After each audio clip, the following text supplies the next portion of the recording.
2023년 무더운 여름, 세계를 뒤흔들었던 코로나 이후 전염병 하나가 혜성처럼 나타났다. 발원지는 한국에 있는 한 고등학교. 학교 이름은 나오지 않았지만 말할 수 없는 그 이름처럼 그곳이 어디인지 모두가 아름아름 알고 있었다. 한국에서는 그 전염병 이름을 저칼로리 러브라고 명명했다. 그 병의 증상은 신체의 피부가 아이스크림처럼 녹듯 사라지는 것인데 처음에는 마치 다이어트에 성공한 것처럼 살이 빠지기 시작한다. 그런데 걷잡을 수도 없이 뼈를 간신히 지탱하고 있는 진피마저 녹아내리고 이내 쉽게 볼 수 없는 뼈만 남게 되는 것이다. 이 전염병은 한 여자아이가 침대 위에서 뼈만 남은 송장으로 발견되면서 크게 이슈가 되었다. 처음에는 많은 사람들이 이 병이 코로나와 비슷하게 공기 중의 바이러스로 감염되는 줄 알고 코로나 때처럼 집에 문을 걸어 잠그고 자기 스스로 자가격리에 들어가기 시작했다. 하지만 애석하게도 그들의 생각은 틀렸다. 집에 박혀 있었던 사람들의 몸이 녹아내리기 시작했고 정부는 서둘러 전국에 락다운을 선포하고 이 전염병에 대한 연구를 서둘렀다.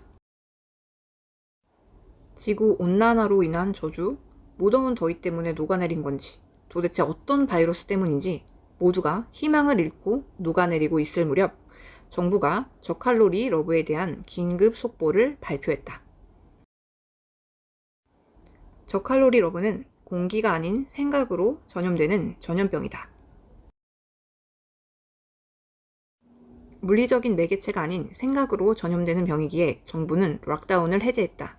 모두 다시 학교에 가고 회사에 가고 학원에 가면서 잃어버렸던 평범한 일상생활이 돌아오는 것 같아 보였다. 하지만 사람들은 곧 알게 되었다.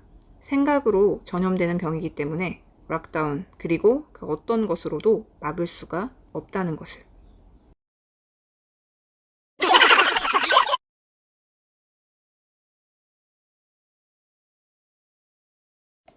내 옆으로 이 한여름에 목도리로 자신의 몸을 찡찡 감은 한 남자아이가 지나간다. 그 목도리 사이로 창백한 뼈가 도드라져 보인다. 생각으로 전염되는 이 무시무시한 전염병에 맞서 세계는 백신 아닌 백신을 개발하기 시작했다.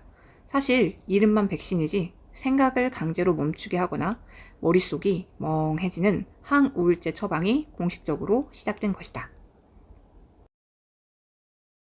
불행인지 다행인지 이 백신은 온몸이 녹아내리는 걸 막아줬지만 모든 것을 해결해주지는 못했다.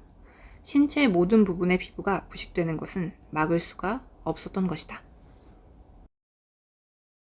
그래서 이 전염병에 걸린 많은 사람들이 목숨을 건졌지만 안타깝게도 부작용처럼 특정 부분의 피부가 부식되어 뼈가 보이기 시작하는 증상은 막을 수가 없었다.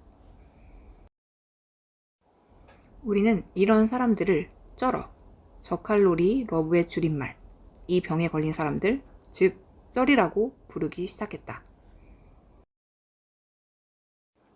그리고 사실 나도 그렇다.